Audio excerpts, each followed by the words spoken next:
സന്തോഷത്തോടെ ചിരിച്ചിരിക്കുന്നേ? നാളെ ഞാൻ സ്കൂളിൽ പോകുമ്പോ പണി കൊടുക്കണേനെ വിളിച്ചിട്ട് ആലോചിച്ചത്. പണിയാ? എന്ത് പണി? അപ്പൊ നീ അത് മറന്നു.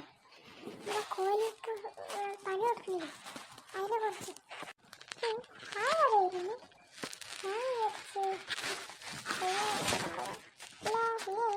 പണി കൊടുക്കാൻ വിചാരിക്കുന്നു. ആരുമില്ലാത്ത ഒരു ബുംബും പണി. ബുംബും പണി. ബുംബും പണിയാ? എന്ത് ബുംബും? ആകാശത്തുള്ളികൾ വീഴുന്ന ഒരു ബുംബും പണി. ബുംബും പണി. നിങ്ങളും ആരും ഏത് ഫ്രണ്ട്സും വിചാരിക്കാത്ത ഒരു ബുംബും പണി. ബുംബും പണി.